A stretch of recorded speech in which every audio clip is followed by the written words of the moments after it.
안녕하세요. 무학원의 황모 원장입니다. 반갑죠? 예. 제가 오늘 드릴 말씀은요. 너무나 다들 급해요. 너무나 다 합격하고 싶어하고, 너무나 빨리 따고 싶어하고, 떨어진 고통을 느끼지 않고 싶어하고, 이번엔 반드시 따야 된다는 다 열정은 있는데 많이들 좀 놓치는 게 있어가지고 오늘 좀 얘기 좀 하고자 했고요. 그 다음에 저도 점검실로 몇 문제 좀 찍었습니다.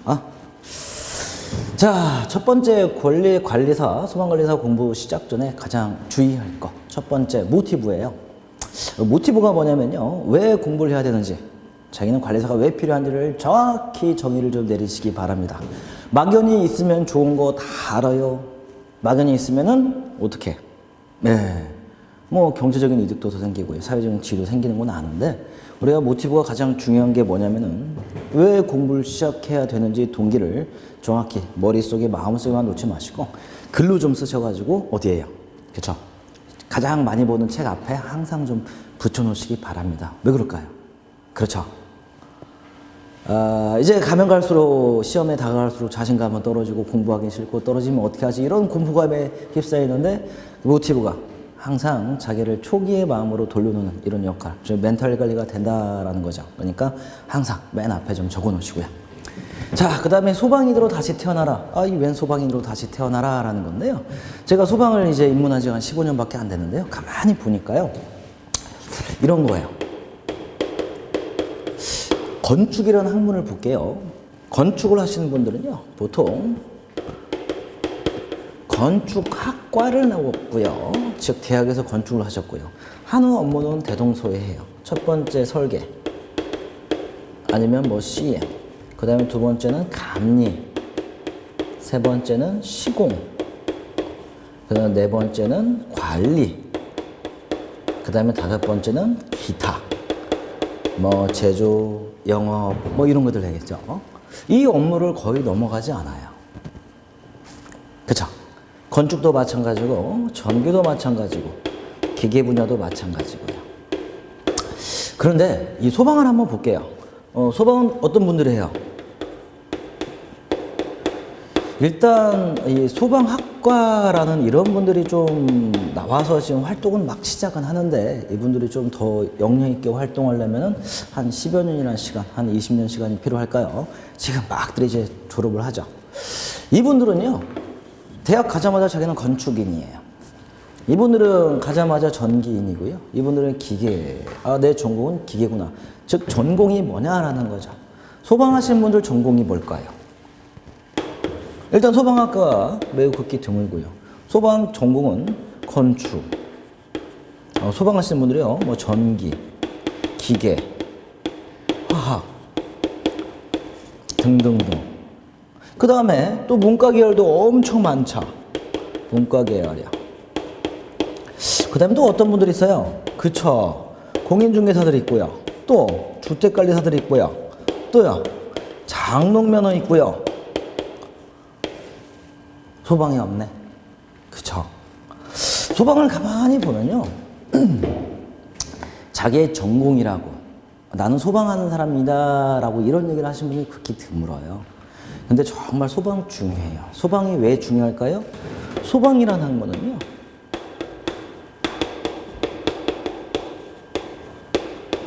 인명의 안전이에요. 이 인명이라는 건 뭐예요? 나, 우리 가족, 우리 국민, 우리 사랑하는 내 조국, 거주인, 제실자, 관계, 이런 인명의 안전을 책임지는 게 소방인데요. 많이 좀 옅어요. 그래서 여러분, 관리사 시험이 됐든 기사 시험이 됐든 기술사가 됐든, 나는 소방하는 사람이다. 소방하는 사람은 뭐냐? 인명의 안전을 책임지는 사람이다라고 하는 이런 주체의식이 좀 있어야 될 필요가 있어요. 그죠? 그죠? 하나의 라이센스를 보지 마시고 나는 다시 태어났다. 뭘로요? 소방인으로. 이렇게 좀 생각을 좀 하시고요. 많이 아끼시고 많이 좀 여러분들이 개선책도 내주시고, 그래야 소방이 계속 발전한 모습이 보이고 있죠. 뭐 10년 전, 5년 전 비하면 계속 급격하게 발전하고 있습니다. 자, 그 다음에요, 잡이 있고요, 콜링이 있어요. 잡이라는 건 그냥 직장, 직업, 일이라는 거고요. 콜링은 뭐냐면 천직이에요.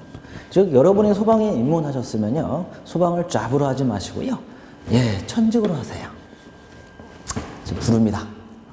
나는 소방인이고 나는 나의 잡은 소방이고 나의 콜링은 나의 천직은 소방이다. 이렇게 좀 하세요. 예, 정말 중요합니다. 자, 그 다음에 세 번째인데요. 관리사가 있어도 무의미한 놈, 없어도 의미 있는 사람. 제가 이렇게 내 이름을 붙였어요. 뭐 이런 거예요. 건축이나 전기나 기계 설비 하시는 분들은요, 거의 업무가 이러다 보니까요, 서로 간에 실수를 많이 안 해요. 왜요? 여기다가 이렇게 만나고 여기다가 이렇게 만나고 여기다가 이렇게 만나고. 대한민국 현장 그렇게 많지 않아요? 서로 간에 계속 네쿠쿠 하다 보니까 그렇게 큰 실수를 하지 않는데, 소방은 어떻게 해요?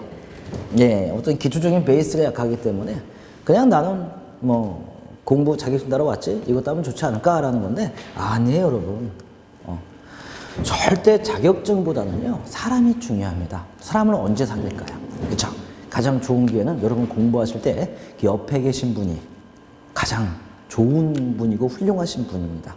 그분이 나중에 기업에서 훌륭해야 되면 어떻게 하려고요? 여러분 라이센스를 따고 나서 이제 사람을 사귀려고 하면요, 기브 앤 테이크예요. 뭔가를 줘야 뭔가를 받아요. 근데 그 전에는요, 무장해제예요. 무장해제. 무장해제가 뭐죠? 그죠? 형 동생을 할 수 있다는 거죠. 그죠? 너무나 좋은 사람들 많이 있으니까요. 여러분 주변에 있는 사람들 소중히 하시고, 그 다음에 많이 교제도 좀 하시고, 그 다음에 친구 만들려면 어떻게 해야 돼요? 아군 만들려면 어떻게 해야 돼요? 줘야 돼. 이거 정말 나올 것 같은데 자료 좀 정리했습니다. 계속 나누면 끊임없이 나눠주시고 끊임없이 베푸시고 하세요. 그러면 어떻게 해요? 자기 주변에 친구가 하나 둘 생기면서 자기 인적 네트워크가 보자. 관리사 오래 공부하시다가 도저히 회사에 안 돼서 포기하신 분 있어요. 관리사 어떤 분 따셔가지고 개업 크게 했어요. 이분 모셔다가 쓰는데요, 이분 그 대우가요, 일반 관리사와 더 낫더라고요.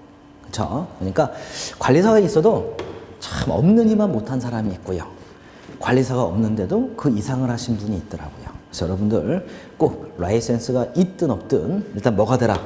사람이 되라 라는 거. 그 다음에 주변에 아낌없이 베풀어라. 여러분 절대 베풀 때는 대가를 바라면 안 됩니다. 제가 베풀어 보니까요, 10개 줘야 하나 고맙다고 오더라고요. 아마 9개는요 몰라요.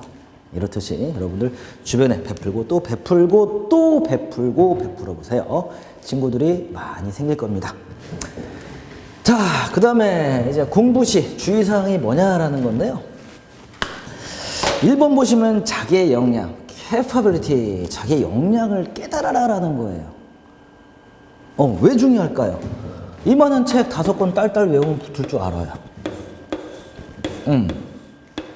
자기는요, 안 돼, 역량이. 즉 어떻게 되냐면요, 자기의 역량은 딱 자기 키가 이만해요. 그러면은 자기가 볼 수 있는 양의 한계는 딱 이 정도가 제일 좋아요. 근데 우리는 어떻게 해요? 그쵸? 더 양 많아지고 더 양 많아지고 더 양 많아지자. 그러면은 처음에는 겸손하게 여기를 지켜봐서 꾸준히 공부하다가 끝나고 나면 이걸 완벽하게 끝나고 나서 조금 수준 높이고 좀 높여야 되는데 본인 시선은 어디 있어요? 여기 있지. 가면 갈수록 어떻게 돼요? 지치지. 그 다음 또 뭐가요? 자신감이 없어지죠. 그러면서 어떻게 해요? 내가 붙을 수 있을까? 그러면 사람이 부정이 되죠. 부정되면서 어떻게 돼요? 옛날에 뭐 3년에서 떨어지신 분, 4년에서 안 되신 분, 5년에서 안 되신 분, 이런 분들이 이제 이쪽으로 부정적으로 가는 거죠. 그래서 여러분 절대 봐야 될 거, 해야 될 건 분명히 많이 있는 거 알고 있어요. 근데 그렇게 하지 마세요. 자기의 역량에 맞춰. 즉, 할 것은 본인이 얼마나 할 줄 아는데 자기의 역량을 깨닫지를 못하시더라고요. 본인이 내 역량은 이거밖에 안 돼라고 한정을 하셨으면요, 끝에 갈수록 힘이 더 나요. 그 다음에 자기 걸 딱 이만큼 했잖아요. 그러면 어떻게 되냐면요, 자신감이 붙어요. 좀 더 해야겠다. 이렇게 가셔야 돼요. 그래서 우리가 여기를 뭐라고 하냐면요, 유효전략이라고 하고요, 여기를 피상적이다라는 거고요. 여기 부분을 뭐라고 하냐면은 무효함 값이다 해서 무효전략이라고 해요.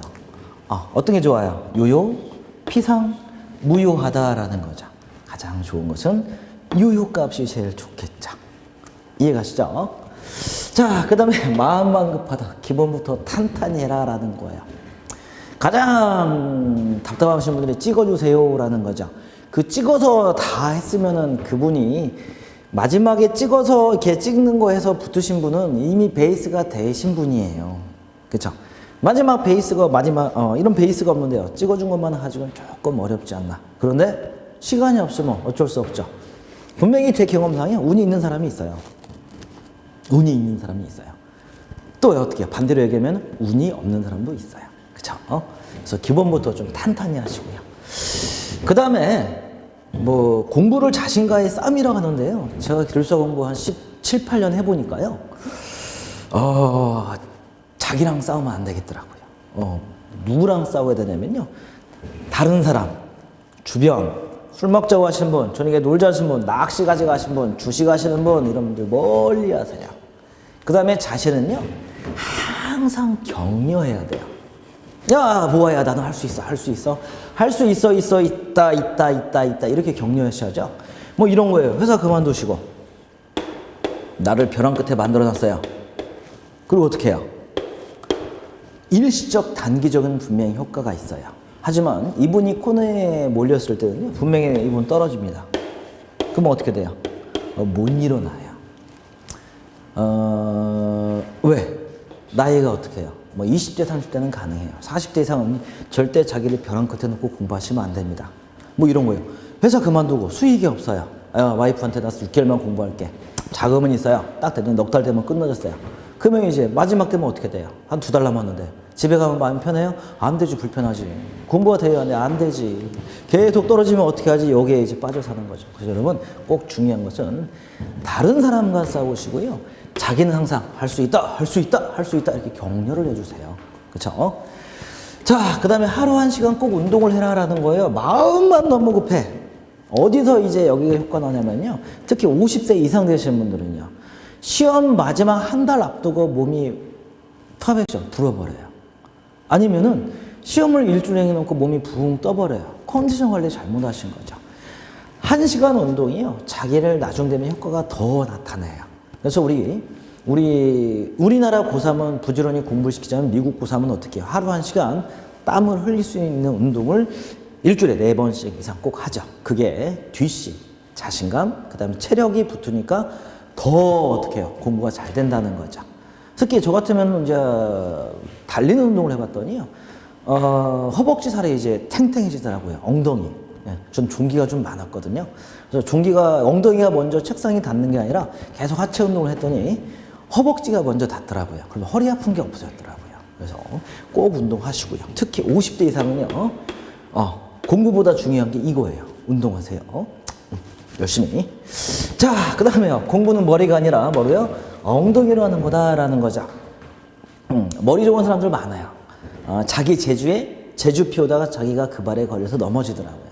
그래서 제가 본 공부 합격자들은요, 보통 성실하신 분이야.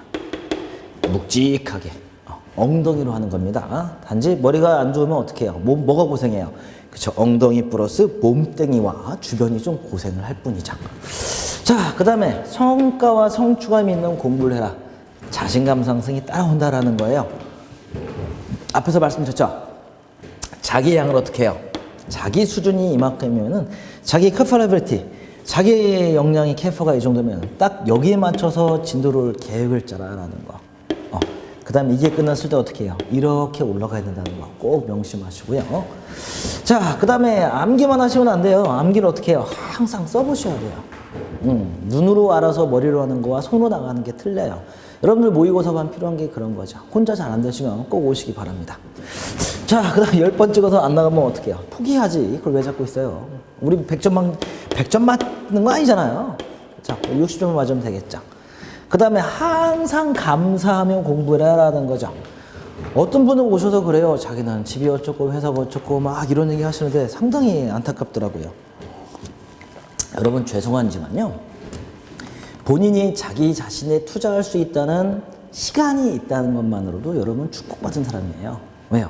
정말 바쁘신 분들은요. 공부에 공짜도 못 끝내고 40대, 50대에 넘어서 50대에 다 와야 알아요. 내가 아무것도 해놓은 게 없구나. 그죠? 즉 무슨 말이냐면은 주변 상황이야. 내가 자기 개발을 해야 되겠구나라면 감사만 하시고요. 그다음 또 어떻게 해요? 주변에 항상 아내분들한테는 내가 당신이 있어서 공부할 수 있어. 남편분한테는 당신이 지원해주니까 내가 공부할 수 있어. 이렇게 감사를 할수록요. 어떻게 해요? 긍정적 에너지가, 이 긍정적 사이킥 에너지가 더 나오고요. 긍정적인 마인드가 생기고요. 자신감이 더 붙는 거고요. 되게 불만 안 됩니다. 제 경험으로요. 월급 150만 원짜리가요. 자기 불퉁불퉁. 나 이거 갖고 못 살아. 이거 갖고 안 돼. 라고 불만 하신 분들은요. 월급이 300만 원 됐다고 행복해 할까요? 안 돼요. 이분이 월급이 어떻게 해요? 600만 원 됐다고 해서 행복할까요? 안 돼요. 150만 원 받으면서 정말 아둥바둥 사시면서 애끼시면서 걸어 다니시면서 버스 타고 다니시면서 한 끼 컵밥 드시면서 이런 분들은요. 이렇게 하면서 나는 150만 원 비록 받지만은 나는 게 살지만은 나는 비전이 있어라고 이걸 가지고 감사하신 분들은요. 이 월급이 300만 원 되면 감사가 2배, 행복이 2배가 되고요. 이게 600 되면 2배 돼요. 즉 어떻게 해요? 본인 위치가 여기더라도요. 여기에 불만 하지 마시고 항상 주변에 감사하시면서 공부하시기 바랍니다. 무한 감사 사이킥 에너지가 여러분의 합격에 도움이 될 겁니다. 그 다음 마지막 10번이 어떻게 하면 돼요? 그치, 모학원에 오시면 돼요. 모학원에 오시면은 다 됩니다. 웃자고 한 얘기입니다. 주변에 훌륭한 학원 너무나 많습니다. 네. 자, 그 다음에요. 재밌죠? 자, 그 다음 보자. 내용을 이제 암기해야 돼요. 아이고야, 암기 많다라는 거죠. 제가 학생들을 살펴보니까요. 암기를 그냥 단순 암기를 좋아하시는 분들이 있고요. 이해를 좋아하시는 분들이 있어요. 어떤 게 맞을까요? 암기를 해야 될까요? 이해를 해야 될까요? 그죠? 암기는 초기 시간이 좀 어떻게 해요? 초기 시간이 조금 적게 들죠. 이해는요. 시간 투자를 조금 해야 되고요. 얘 문제는 뭐예요? 그치? 휘발이 빠르죠. 휘발이 뭐예요? 기억이 안 나요. 얘는요. 그렇죠. 조금 오래 가죠. 근데요. 체질이에요. 그냥. 사람 체질이에요. 이해하시는 걸 좋아하신다 분들은 보통 뭐냐면은 문과대나 공과대 나오신 분들이고요. 단순 암기가 좋다라고 하시면 체질상 암기하는 게 편한 거예요. 이게 어떤 게 나쁘다 좋다 없어요. 결론은 뭐예요? 답안지에 답을 써놓으시면 됩니다. 이해가 좋든 암기가 좋든. 요즘 조금 어려운 게 뭐냐면 막 이렇게 문제를 믹스해 버리잖아요. 이게 암기해서 잘 안 나온 경우가 있죠. 그럼 조금 이해는 해야 되겠죠. 자, 그 다음에 망각이 뭐예요? 잃어버리는 능력. 이게 저주예요? 축복이에요? 축복이에요, 여러분. 제가 이제 기억력 때문에 저도 고민을 많이 해가지고요. 우리 이제 학생들 어떻게 하면 기억력을 높여줄까 연구를 많이 해봤는데요. 정말 우리가 부러운 분이 있어요. 전화번호 책을 한번 보시면은 다 기억하시는 분이 있어요. 책을 한번 보면 다 기억하시는 분이 있어요. 있어요. 정말 존재해요. 그래서 이 다큐멘터리에서 이분을 조사해가지고 저는 그 다큐멘터리를 보는데요. 문제가 뭐냐면요. 이분 가운데 정말 행복하고 좋은 일만 있으면 그게 어제 일처럼 기억나는데요. 어떤 여자분은 자기 남편이 자기 눈앞에서 교통사고로 사망한 사건을 직접 봐요. 근데 이분은 그런 장애가 있어요. 즉, 한번 기억하면 잃어버리지 않는 장애. 이분은 어떻게 해요? 아침에 일어날 때마다 자기 남편이 죽는 그 안 좋은 기억이 어떻게 해요? 눈앞에 있다는 거죠.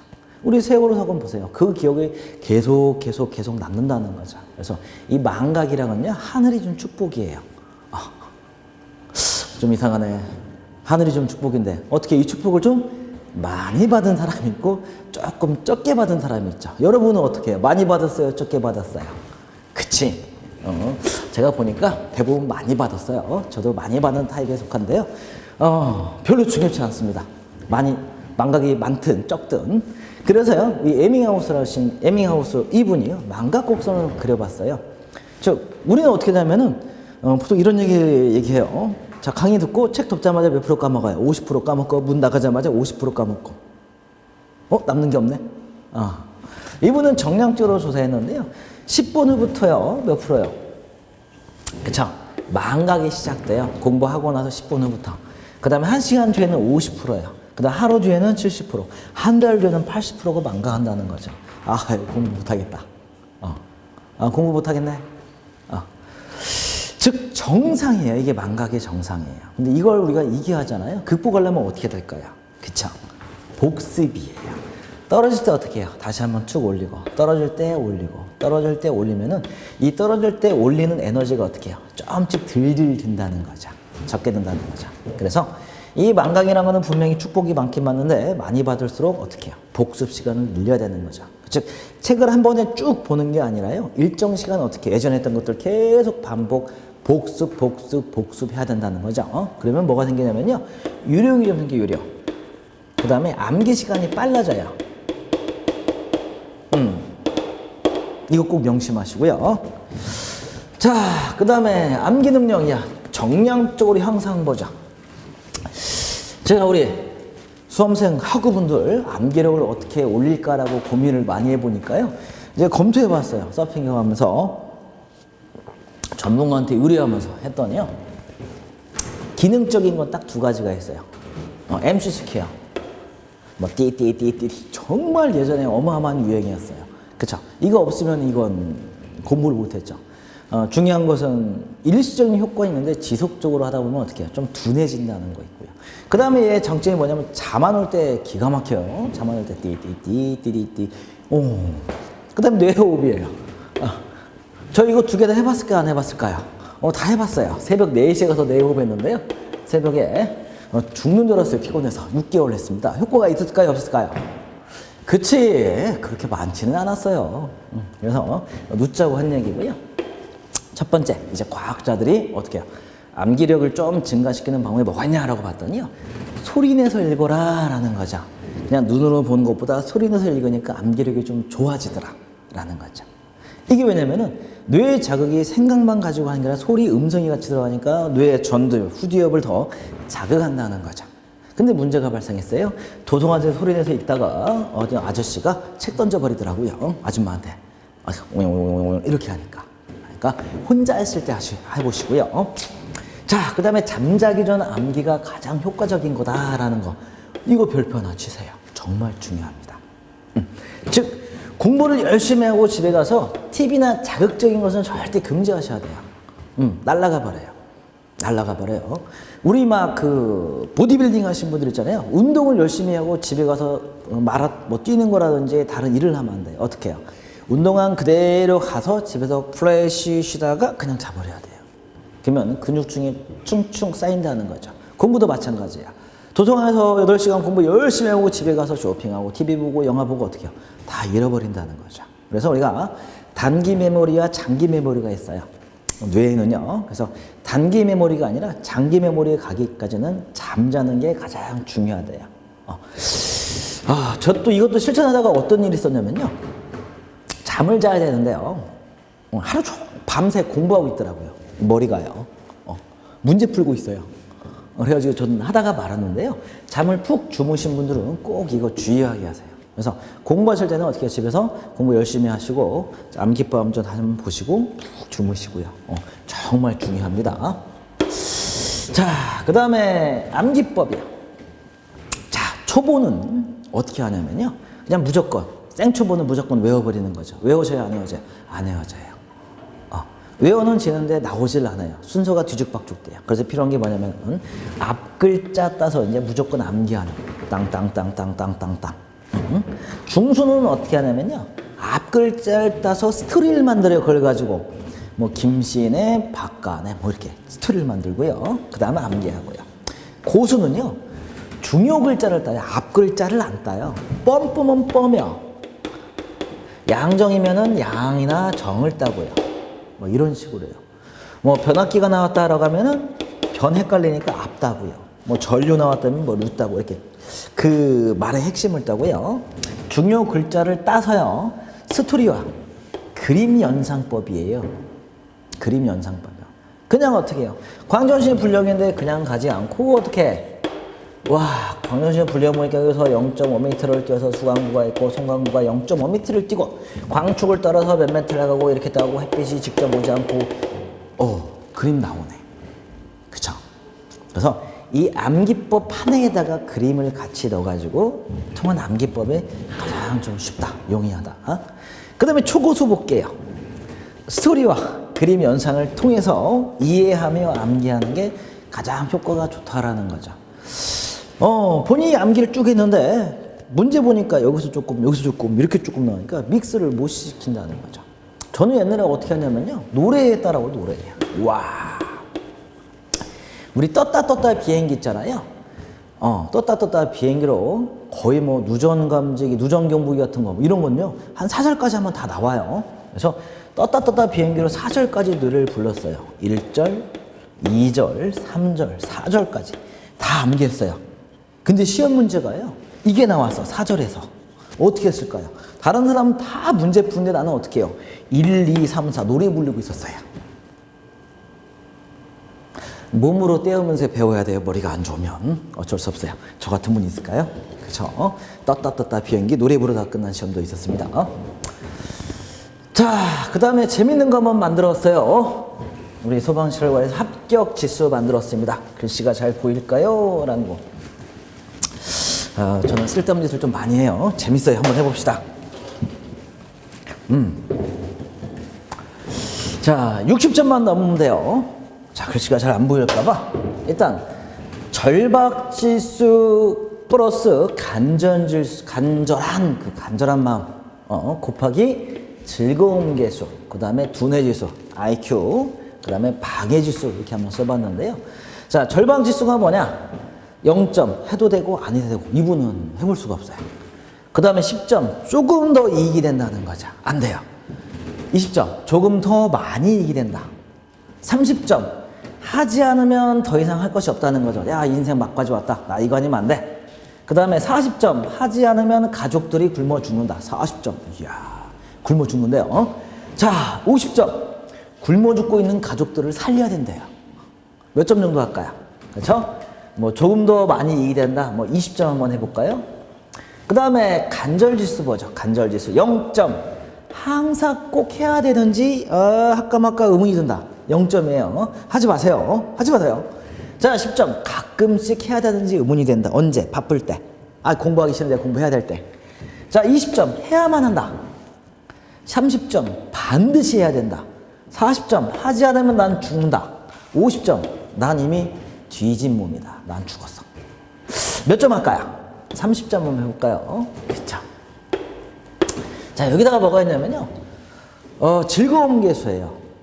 저는 이제 IQ 140 이상을요. 몇 명 봤는데요. 첫 번째 인상되신 분이 우리 스승님으로 한 분을 모셨고요. 그 다음에 제자를 한 명 봤어요. 이 두 분의 공통점이 있어요. 야, 이 책 두 권을 왜 못 외워? 헐. 외우지. 다 외우지. 외우고 가지. 다시 넘기면 다시 또 까먹잖아. 기억이 안 나. 예, 책 쭉 보고 다시 앞에 딱 봤더니 앞 페이지가 나한테 그러는 거예요. 누구세요? 답답하죠. 그렇죠? 그래서 이분들을 봤는데요. 정말 뛰어나시더라고요. 그런데 우리가 하늘이 내린 정말 똑똑한 사람을 천재라고 하고요. 천재를 능가한 사람이 누가 있을까요? 그렇죠. 노력하는 자예요. 노력하는 자를 능가하는 사람 누구요? 그렇죠. 즐기는 자. 그렇죠. 제가 공부 딱 16년 만에 깨달았어요. 공부가 때로는 즐겁구나. 전철역에서 책을 보는데요. 이게 몰입이 돼버리더라고요. 그러다가 어떻게 하냐면 전철역을 2권 정도 넘어갔어요. 어떤 상태였냐면은 도면 납품인데 도면 빵꾸 났다고 PQ 점수 까인다는 그런 상태에서 제가 책을 넘고 몰입을 했다는 건요. 야, 얘가 어떻게 해요? 이런 재미가 있구나라는 걸 처음으로 느껴봤어요. 힘들죠. 근데 가끔가다 있어요. 즐거움 계수는 공부가 힘들다. 0.6점이에요. 곱하기예요. 지금 이렇게 해서 더하고 즐거움 계수는 곱하기예요. 공부가 별로 즐겁지 않다. 1점이냐? 1점. 그저 그렇다. 1. 공부가 가끔 즐겁다. 1.2. 공부가 항상 너무 즐겁다. 1.3. 주변에서 나한테 미쳤다고 한다. 30%가 증대됩니다. 그냥 어떻게 그저 그렇다 곱하기 1을 할까요? 자, 그 다음에 두뇌지수예요. IQ 100 이하. 있어요 가끔씩이요. 요 IQ 100 이하신데 요즘은 뭐 여러 가지 측정 방법이 있잖아요. 그 IQ 100 이하 분들이 이제 40부터 가지고 수필 한번 봤는데요. 정말 IQ는 중요치가 않더라고요. 그래도 써봤으면 0.8. IQ 100에서 120. 1.0. IQ 120에 140, 1.2, IQ 140, 1.3이라는 거죠. 즉 IQ 지수까지 한번 넣고요. 자, 얼마 넣을까요? 저는 IQ가 약 114 해가지고요. 예전에 시험 보다가 쪄서 던졌는데 요즘 들어 다시 한번 테스트하고 싶더라고요. 인터넷 많이 나오더라고요. 그래서 제가 여기에 가장 점수를 많이 줬어요. 1이라는 거죠. 자, 방해지수예요. 회사가 바쁘다. 한번 물어볼게요. 안 바쁜 회사 어디 있어? 대한민국에서. 많이 바쁘다. 있죠. 그 다음에 3점. 가정에서 항상 복잡한 일이 많이 발생한다. 4점. 회사와 가정이 항상 복잡하다. 가화만사성. 그죠? 가정과 회사가 좀 안정돼야 되니까요. 이게, 그래서 항상 복잡하다. 빼기 4점이다. 라고 이렇게 다시 하나 해야 되겠네요. 그래서 여러분들 본인의 상태를 좀 정량적으로 파악하라고 한번 재미있게 만들어 봤고요. 얘가 지금 버전이 지금 5번째 버전이에요. 5번째 버전이니까 한번 재미있게 한번 해보시고요. 자, 혹시 90점 나오신 분도 가끔 있어요. 굶어 죽고 있는 가족을 살려야 되고 난 이미 죽은 몸이다. 재밌겠죠? 자, 여기까지 이제 재밌는 이야기 마쳤고요. 저도 점검실 몇 문제 한번 찍어봤습니다. 한번 같이 공부해 보도록 할게요. 방학계획은 한번 나왔죠. 그래서 지금 여러분들이 열심히 찍고 있는 문제가 방화벽과 방화구조죠. 나올까요, 안 나올까요? 그걸 내가 어떻게 알아? 내가 점생이도 아니고. 그런데 내용 많지 않아요. 그 중에 좀 이해 위주로 한번 해볼게요. 일단 여러분 법, 령, 규칙, 그 다음에 행정자치부의 고시예요. 이렇게 가는데 건축법에 보시면 제 50조 건축물의 내화구조와 방화벽부터 시작을 해요. 자, 이것부터 어떻게 시작하냐? 대통령으로 정하는 건축물은 교통부령으로 주요 구조부, 주요 구조부가 어디죠? 내기 바보지주? 여기를 내화구조로 해야 된다라는 거. 그러면은 대통령으로 정하는 건축물은 뭘까요? 큰 건물이겠죠. 그렇죠? 자, 그 다음에 대통령으로 정하는 용도, 그 다음에 규모의 큰 건물, 건축물은 교통부령으로 정하는 기준에 따라 방화벽으로 구하게 된다라고 나와요. 즉, 이 말이 뭐냐면은 우리가 방화구획이 먼저일 것 같은데요. 아니에요. 방화벽이 먼저예요. 방화구획이 먼저 아니에요. 방화벽이 먼저예요. 자, 한번 보도록 할게요. 이제 시행령에 가면 뭐가 있냐면요.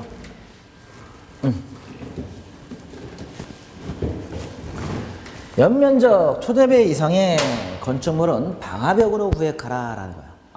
1000배에 300평 정도의 건축물은 방화벽으로 구획하라. 근데 우리 방화벽 봤어요, 안 봤어요? 못 봤지? 못 봤지. 책에서만 있지. 자, 근데 왜 그럴까요? 라고 보니까 다만 주요 구조부가 내화구조이거나 불이온 재료인 건축물과 단독주택, 동식물, 쪼르륵 여기 그 다음에 구조상 방화벽 구획할 수 없는 창고시설 등은 제외한다라고 나와요. 근데 내화구조 나왔어요. 이게 무슨 말일까요? 그렇죠? 방화구획은 다 뭐예요? 방화구획의 구조가 내화구조죠. 그렇죠? 불에 잘 타지 않는 구조다 보니까 방화구획이 들어가 있는 건축물은 어떻게 해요? 그렇죠? 방화벽이 연재가 돼요.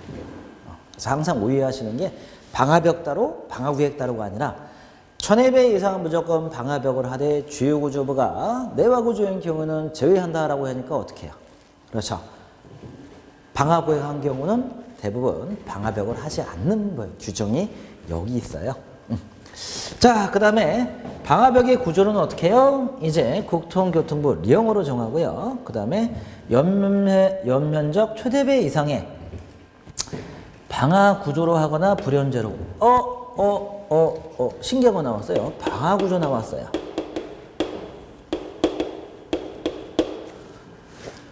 내화구조는 뭐냐면요. 내화구조는 일정 시간 타지 않는, 일정 시간 연수되지 않는. 얘는요. 초기에 연소되지 않는 이에요. 어떤 놈이 세야? 그쵸? 얘놈은 30분부터 뭐 3시간까지, 즉 건물이 붕괴되지 않는 주요 구조부에는 튼튼하게 설치하라는 거고, 얘는요, 즉 뭐 마감 재료 정도겠죠? 그렇죠? 일정 시간만 초기에 화재를 확대시키지 마라라는 의미예요. 그래서 내화 구조와 방화 구조 좀 정확히 좀 구분을 좀 하시고요. 근데 연면적 1,200 이상의 무슨 건축물이에요? 그러네요. 목조 건축물이네, 목조 건축물. 여러분들이 이제 관세를 따셔가지고 돈을 많이 버셔가지고 어디 저기 경치 좋은 가평에다가 목조 카페를 차렸어요. 카페 이름이 뭐냐면 모아 카페예요.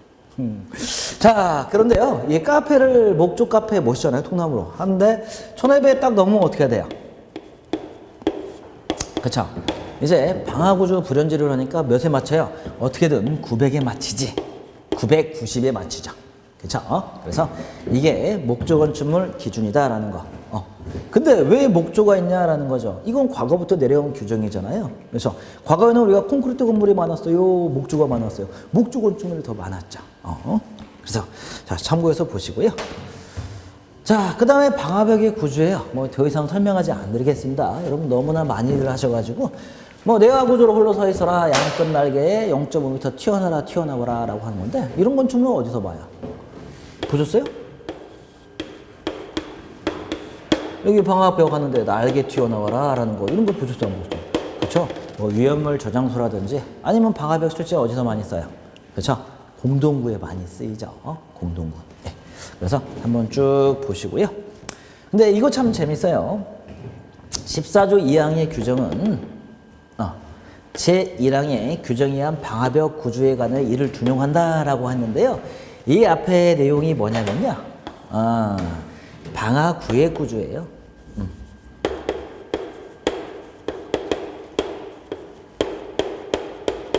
즉 방화벽에 대한 나름대로의 기준은 방화구의 구조를 따라라라는 거예요. 이것 때문에 이제 조금 오해가 있는데, 즉 구조는 어떻게 해요? 나머지는 여기에 없는 내용은 방화벽을 따라라라는 내용이에요. 예. 자, 그 다음에 방화구조자 어떻게 해요? 뭐 이것도 열심히 준비하고 계시죠? 뭐 이제 초기에 화재를 확대하는 내화 구조는 붕괴되지 않고 끝까지 버티는.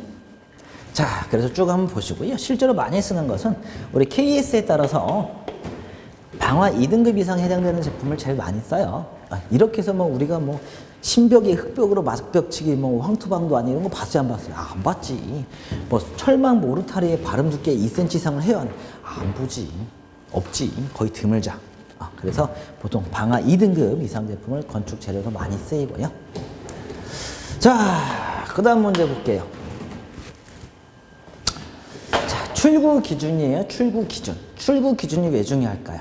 그렇지, 톡 껴야지. 불나면 일대 출구를 어떻게 하냐라는 건데요. 관람석 등으로부터의 출구예요. 다음 건축물은 관람석, 집회실로부터 출구를 설치해야 된다라는 거예요. 관람석과 집회시설의 공통점이 뭐죠? 그렇지, 많은 제실자가 있다는 거잖아요. 언제? 그렇죠? 운영 시간에 많은 제실자가 일식으로 몰린다는 거죠. 그렇죠? 그래서 이 공통점이고요. 그 다음에 여기 같은 경우는 이종 근생 공연장, 종교 집회장 등등등 그냥 문화집회, 종교 유락 장례시설은 별도의 출구를 설치해야 된다. 어떤 출구냐라고 봤더니 같은 내용이고요. 자, 건피방 건축물의 피난 방어에 관한 규칙이에요. 출구 보시면은 건축물의 관람석 또는 집회실로부터 바깥쪽으로 출구로 쓰이는 문은, 즉 어떻게 공연장이면은 여기를 공연장이 있고 나가는 출입문은 어떻게 해요? 안여다지가 아니라 어떻게 해요? 피난 방향 밖으로 열리는 출입문을 써라라는 거고요. 그 다음에 관람석별로 몇 개 이상이야? 그쵸? 2개 이상 써라라는 거고요. 그 다음에 유효 출구 넓이는 몇 메타야? 그쵸? 1.5m라는 거죠. 그 다음에 개별 관람석 출구의 유효 넓이 합계는 개별 관람석 바닥 면적 100회배마다 0.6m의 비율로 산정한다. 즉 여기 출입문 사이즈 여기 출입문이 사이즈 해가지고요. 보통 얼마요? 100개배마다 0.60cm씩 더 넓히라라는 거죠. 이해가시? 그러면 더 크면 어떻게 돼요? 계속 늘어나겠죠. 총 합계 면적이 이 내용이고요. 자, 그 다음에 바깥쪽으로 출구해요. 뭐 나머지 내용 생략하시고요. 이것만 한번 볼게요. 건축물 바깥으로 나가는 출구를 설치하는 경우 피난층 계단으로부터 출구에 이르는 보행거리는 30, 40, 50, 75, 100 설명해 드릴게요. 그리고 거실 각 부분으로부터 바깥으로 출구에 이르는 보행거리 피난층에 의한 거리의 2배 이하다. 그 다음에 쭉 똑같다가 갑자기 뭐가 나와 있냐면은 건축물 바깥으로 나가는 출입문의 유리를 사용하는 경우 2006년에 생성돼 신설했고요. 15년에 개정됐어요. 바깥쪽 나가는 출입문을 사용하는 경우 안전유리 쓰래요. 와, 안전유리가 뭐죠?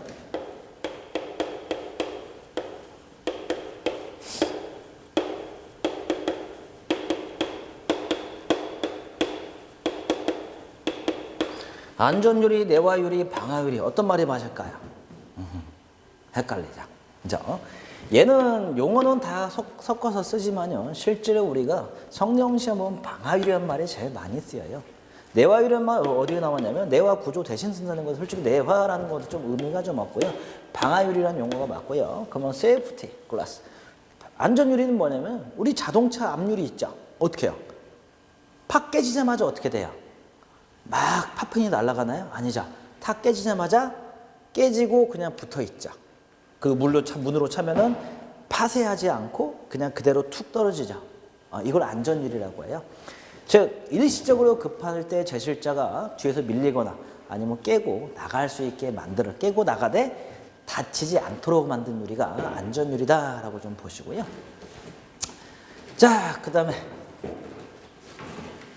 세 번째 문제고요. 아유, 문제가 그렇게 많지. 욕심 좀 냈네. 신규 문제 발췌하려고.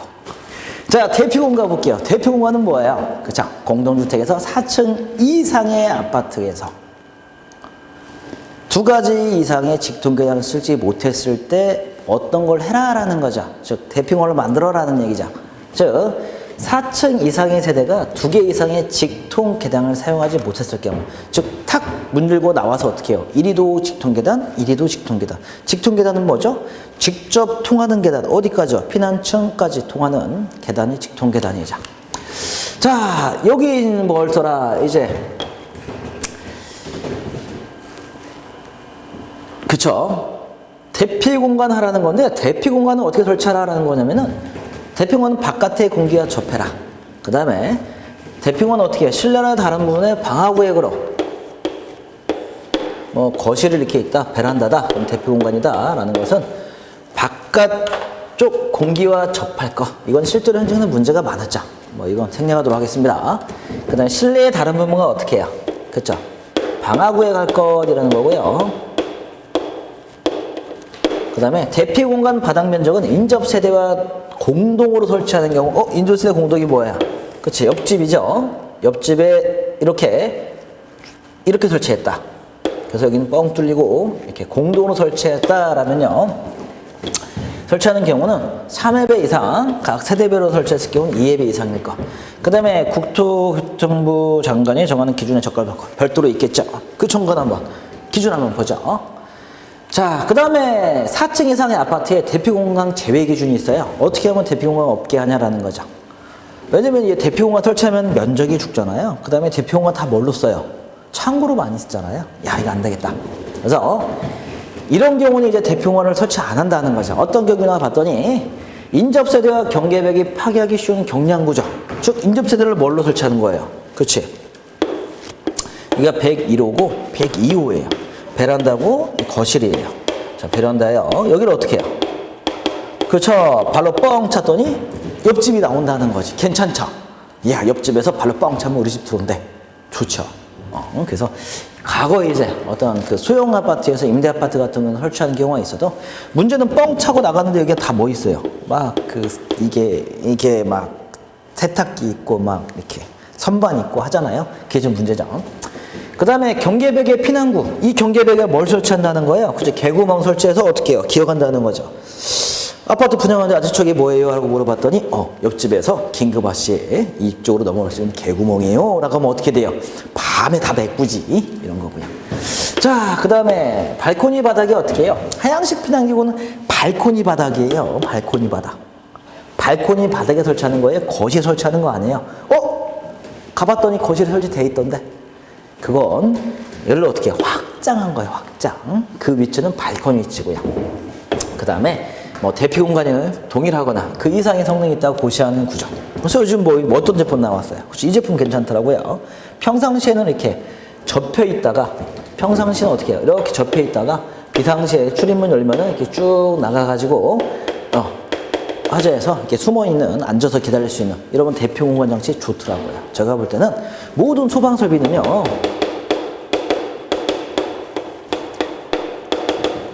일생활 사용과 밀접하고 생활에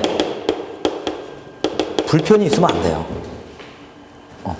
즉 일상생활에 이 설비가 불편하다라면 다 어떻게 돼요? 그쵸? 다 제껴두고 밑에 고여놓고 없애고 그러잖아요. 그러니까 일상생활에 불편함이 있으면 안 돼요. 긴급시에 못 써요. 아무리 법으로 이건 규정하더라도 할 수가 없어요. 자, 대한민국 대표 공간 한번 볼게요. 다 뭐 쓰고 있을까요? 안 봐도 훤하지. 예, 안 봐도 훤하지. 다 뭐 써요, 이렇게? 예, 그죠? 창고 쓰겠죠. 왜? 우리는 막 평수가 막 40평, 50평 되나요? 아니죠. 왜냐면요, 우리는 거의 대부분 불감증을 가지고 있어요. 불감증이 뭐예요?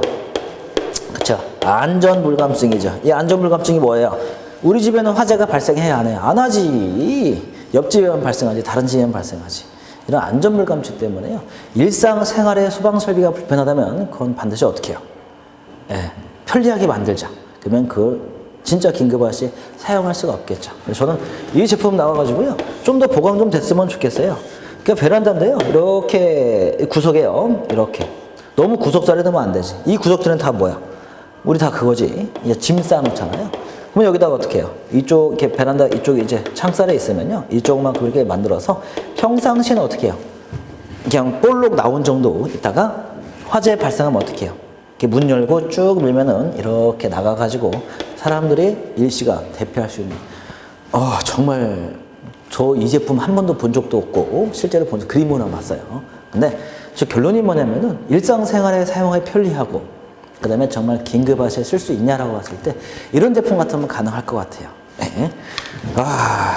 그 다음에 자, 대피 공간은 나머지 내용 쭈르륵 있어요. 뭐 이거 다 아시니까 제가 뭐 더 이상 설명 안 드리고요. 이런 재밌네요. 출입구에 설치하는 갑종 방화문은 거실 쪽에서만 열릴 수 있는 구조. 그죠? 어디를 향해 열려야 돼요? 그쵸? 대표 공간 향해서 열려야 되겠죠? 대표 공간 향해서. 이거 문제는 뭐냐면은 이 집에서 열고 나가가지고 공동인데요. 이 집으로 나가면 어떻게 돼요? 안 되죠. 그래서 어떻게 해요? 거실 쪽에서만 열 수 있는 구조다. 즉 이렇게 열고 여기만 있고 이 집은 못 넘어가는. 즉 어디에 있어야 돼요? 그죠? 거실 쪽에만 손잡이가 있는. 그 다음에 1시간 이상의 내가 구조 벽. 나머지는 생략하도록 하겠습니다. 자, 뭐 대표공간 기준 쭈루룩 있고요. 자, 그 다음에 무창층 보죠. 무창층.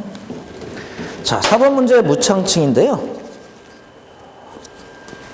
무창층 반대말이 뭐예요? 그쵸. 무창층 반대는 유창층이다.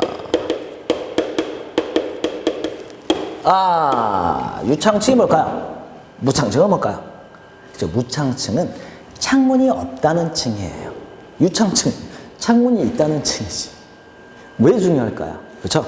일단 무창층 개념은 우리가 소방 관점, 화재, 예방, 피난 이 관점에서 좋은 놈일까요? 나쁜 놈일까요? 나쁜 놈이에요. 왜요? 피난할 때 어떻게 해요? 외기 창을 면하지 못하니까 외부로 피난할 수가 없어요. 즉, 이 무창층은요, 우리가 지하층이랑 같은 개념으로 잡아요.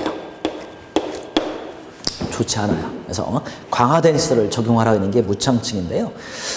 요즘 이제 판매센터, 즉 쇼핑센터 보면은 무창층을 많이 쓰죠. 왜 그럴까요? 그죠? 외계를 관찰하지 않고 내부만 볼 수 있게, 쇼핑할 수 있게 만드는 게 요즘 진리인데요.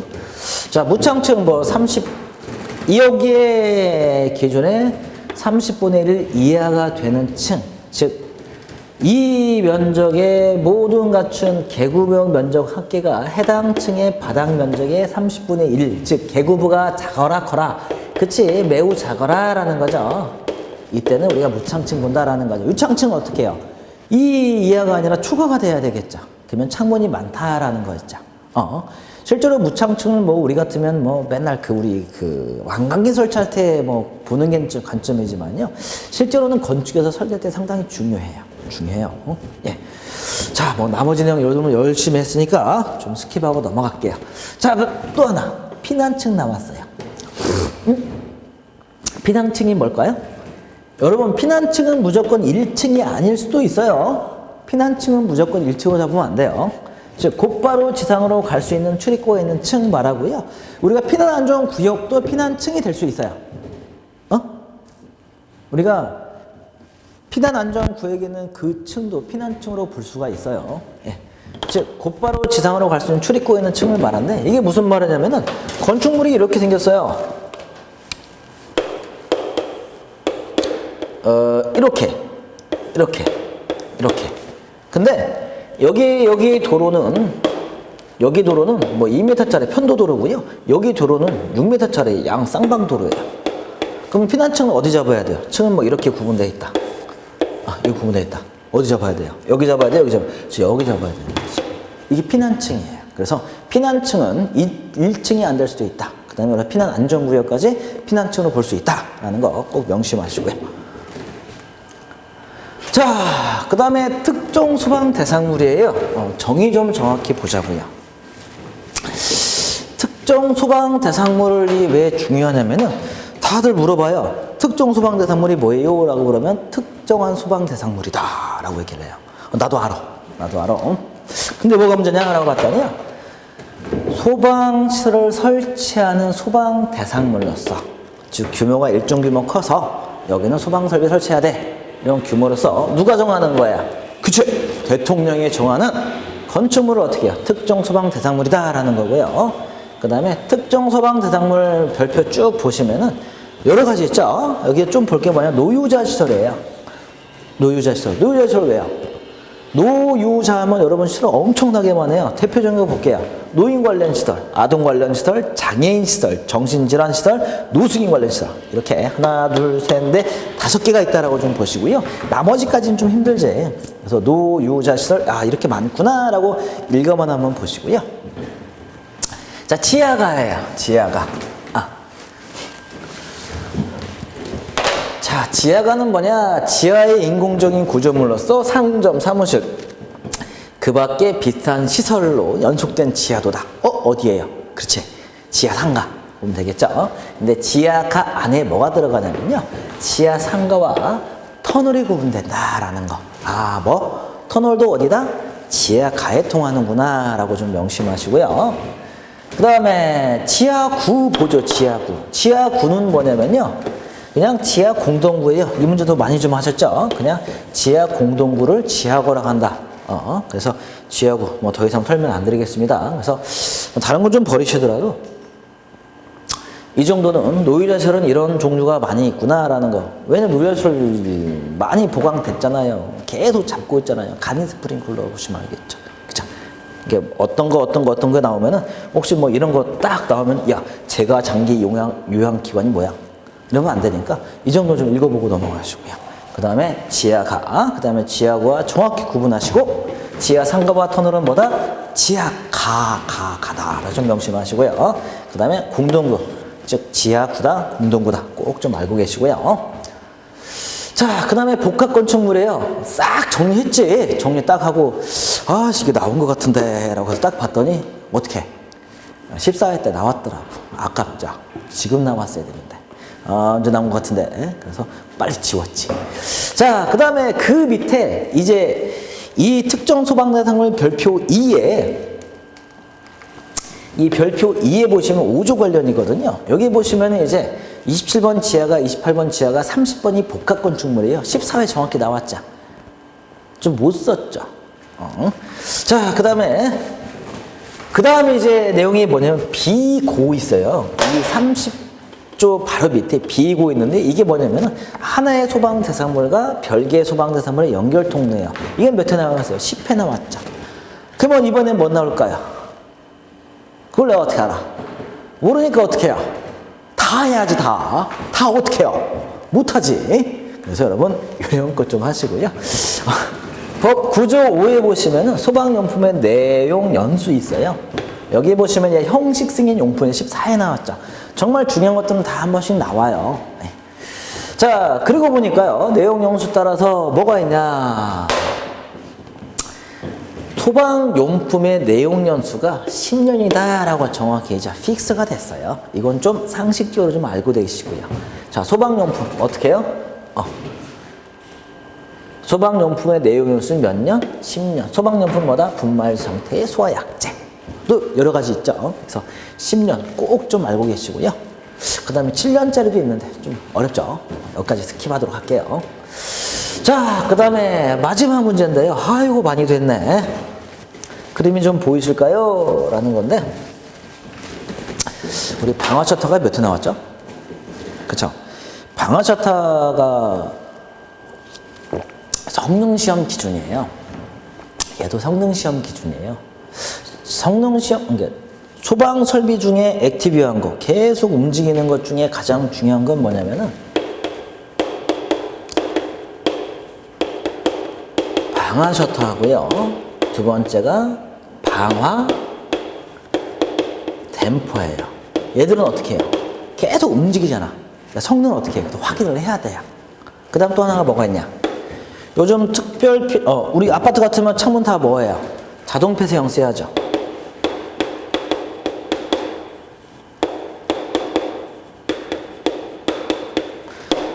즉, 창문형 자동 폐쇄 장치 써야 되죠. 그 내용 있는 거예요. 그 내용 있고요. 그 다음에 출입문 어떻게 해요? 평상시에 어떻게 하고 있다가요? 그치? 닫혀 있다가 어떻게 해요? 화재가 발생하면은 열리나요? 아니죠. 평상시에 열려 있다가 화재가 나면 닫혀야 되죠. 근데 문제가 뭐예요? 계속 풍도, 급기가압을 하고 있는 상태에서 닫혀야 되죠. 성능 너무 중요하겠죠. 이런 것들. 그래서 이 자동 폐쇄 장치 성능 인증 및 제품 검사 기술 기준 보시면은 송풍기가 있고요, 풍도가 있고요, 급기 댐퍼를 계속 불고 있고요, 이 출입문 열려 있다가 닫히는지 확인하는 거다라는 거. 그 다음에 이게 없으면 어디요? 이쪽에 이제 창문 열었다가 열려 있다가 화재가 발생하면 닫히는지. 닫히는 게 왜 중요하다? 그쵸? 급기 가압을 하고 있는 상태에서 계속 밀고 있는 상태에서 닫히는 그 성능을 보는 게 이 시험이고요. 그 다음에 뭐 한번 쭉 보시고요. 제목도 좋아. 제목이 뭐예요? 작동 시험이에요. 작동 시험. 야, 작동을 하냐 안 하냐 그 시험. 그래서 간단히 보면요. 부속실 문의 출입문형이라는 것은 개폐했다가 닫히는 그 출입문을 얘기하고요. 그 다음에 창문형. 창문도 마찬가지로 열려있다가 닫히는 그 창문을 얘기하고요. 작동 시험실은 가동을 안 시켜요. 그 급기갑을 하고 있지 않는 상태에서 문의 개방 상태를 유지. 그 다음에 또는 수동 조작 외부 작동. 가장 기본 되겠죠. 외부 신호 주니까 닫히는지 여부를 확인하고요. 그 다음에 부속실 차압이 50파스칼 플러스 마이너스 2예요? 2% 아니에요. 그러면 52에서 48에 48, 50이 되겠죠. 즉 50파스칼이 유지된 상태에서 문을 열어서 개방 상태를 유지. 즉 출입문을 어떻게 해요? 야, 이 출입문 열어놔. 자, 열어놨어. 자, 열어놓고 자, 급기 가압 해봐. 몇 파스칼? 자, 50파스칼 놓고 이 상태에서 수동 조작 및 외부 작동. 수동 조작은 뭐예요? 야, 내가 누르는 거지. 수신방에 누르는 거죠. 닫혀라! 참깨! 자, 그 다음에 또 외부 작동 신호는 뭐예요? 불렀다 그거지. 여기에 의해서 작동될 때 몇 초 이내? 10초 이내. 1, 2, 3, 4, 5, 6, 7, 8, 9, 10. 10초가 뭐예요? 제가 소실적에 100m 뛸 때 10초씩 뛰었어요. 그러니까 거의 뭐 올림픽 기록 정도. 안 믿네? 믿어봐. 100m 몇 초 뛰었다고요? 그치, 10초. 자, 10초. 다쳤다. 10초에 다치라는 거죠. 빨리 다쳐라. 빨리 차압을 유지하라는 거고요. 그 다음에 더 중요한 거, 문이 닫혔어요. 이제 문이 쫙 닫혔어요. 닫힌 상태에서 차압이 50파스칼을 유지되는지를 또 확인해야 되는 거죠. 이거 왜 중요해요? 그치. 다쳤는데 막 엄청나게 또 압력이 올라오면 어떻게 돼요? 그렇죠. 재밌죠? 자, 그 다음에 이것도 재밌어요. 문이 완전 닫히기 전, 문이 완전 닫히기 전 1도씨. 1도가 뭐예요? 1도씨가 아니네. 1도네. 닫히기 전 1도. 야, 1도로 어떻게 잰대? 1도. 창문 중 미닫이는 어떻게 해요? 창문 프레임이 있고 이 창문을 밀어서 하는데 여기 얼마야? 그치, 3mm 이내에 수신기 등의 외부 장치로부터 작동 신호의 발신 여부. 이게 무슨 말이에요? 야, 닫힌다라는 거죠. 그쵸? 그 다음에 이후 출입문용은 문의 걸쇠와 고리의 체결 여부를 확인해야 한다는 거. 즉 닫히기 전에 1도, 미닫이는 3mm 이내에 수신기 등의 외부 장치로부터 작동 신호가 나와야 된다는 거죠. 무슨 의미예요? 나 다 다쳤어요 라는 의미. 자, 그 다음에 체결 여부. 닫히고 나서 어떻게 돼요? 또 체결이 됐는지도 확인해야 되고요. 그 다음에 출입문용과 창문용을 같이 쓰지. 이렇게 창문이 있으면요, 같이 쓰는 것도 있을 수도 있겠다. 자, 테스트할 때 같이 한다면요, 즉 이거 같으면 이제 뭐 부속실하고 계단실하고 같이 급기갑해서 여기 계단실에 있으면 여기 창문을 의미할 수도 있겠죠. 자, 그 다음에 동시에 작동되는지, 즉 출입문용과 창문이 같이 있다라고 보면은 동시에 같이 작동되는 시험하는 경우에는 설치 사양에 따라서 설치한 후에 적정히 작동되는지를 확인한다라는 거.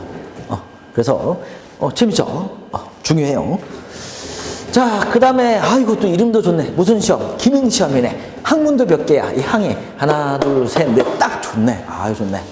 분명히 출제될 거라고 제가 찍고 있는데 걱정하지 마세요. 나와야 안 나와요? 걱정하지 마. 내가 지금 안 나오니까. 그래도 기본적인 여러분들이 관리사를 하면서 상식적으로 좀 알아야 될 내용이니까요. 한번 같이 보도록 할게요. 자, 문이 닫힐 때 소요된 힘은 몇 뉴턴? 37뉴턴. 3치 이상. 즉, 얘가 문이 닫힐 때 힘이 얼마큼이 이상이잖아요. 세라. 최소 얼마큼? 37, 3치 이상. 3치 정식을 먹어야 되겠다. 이상 되는 거고요. 문이 열릴 때 소요되는 힘은 뭐예요? 이하잖아요. 문이 열리는 건 누가 열어요? 내가 열어야 되지. 열어서 어떻게 해요? 쭉 열어서 탁 락을 좀 걸어놔야 되겠죠. 이거는 이때 걸리는 힘은 60뉴턴 이하라는 거고요. 그 다음에 10초 똑같고요. 그 다음에 정지 상태. 문이 개방되어 유지 있는 상태. 이 정지 상태라는 건 이렇게 열려 있다는 거죠. 그 다음에 수동으로 해제하는 데 소요되는 힘. 이때 이제 수동이 뭐냐면 여러 가지 타입이 있어요. 이때 만약에 수동으로 해제하는 타입이라면은 80뉴턴 이하라는 거. 이하, 즉 힘이 작게 해야 된다라는 거 꼭 명심하시고요. 자, 그 다음에 창문용이에요. 창문용 아주 어렵진 않아요. 어떻게 해요? 우리 요즘 창문은 다 초고층은 이거잖아요. 즉, 이 미닫이보다 이렇게 열리는 걸 많이 쓰잖아요. 이게 좋은 게 뭐예요? 비 안 들치고, 또 도둑놈 안 들어오고, 또 프레임하고 탁탁 맞고요. 그쵸? 여기 보시면은, 여기 그림이 안 보일까요? 이렇게 레일이 달려 있고요. 얘가 이제 기계예요. 이거 기계에서 신호 들어오면은 어떻게 해요? 당긴다는 거죠. 이게 이제 우리 창문용이고요. 다 똑같아요. 자, 그 다음에 개폐기 저항값은 신청자가 제시하는 설계값 이내이고요. 그 다음에 80뉴턴 이하. 그 다음에 소요되는 힘은 60뉴턴 이상. 그래서 앞에 거랑 어떻게 해요? 90% 똑같죠. 그래서 하나만 좀 해놓으시면 될 것 같아요. 그 다음에 이제 원법을 보시면은 3항과 4항이 있는데 얘는 좀 많이 복잡하더라고요. 설마 여기까지 출제가 되겠습니까? 라는 건데 이 정도 한번 해보시고요. 그 다음에 아무튼 한 원장의 잡담과 찍기 나도 몇 문제 한번 해봤습니다. 여러분 관리사 공부하시는데 약간의 도움이 좀 됐으면 좋겠습니다. 감사합니다.